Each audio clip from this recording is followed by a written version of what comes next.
செம்பு தண்ணி எடுத்துக்கங்க. அத தோசைக்கல்ல ஊத்தி அதுக்குன்னு வழக்கமா ஒரு விளக்கமாறு வச்சிருப்பீங்கல்ல? ஆமாங்க.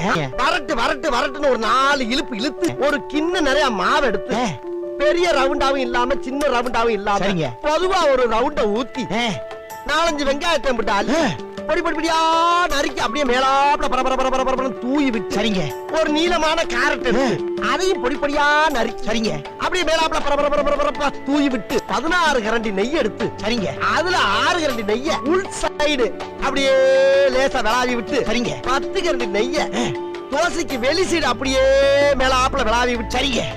இட்லி பொடி இருக்கு பாத்தீங்களா, அத அப்படியே அள்ளி மலை சாரல் மாதிரி அதை மேலாப்ல பரபர அப்படியே பேய விட்டு சரிங்க.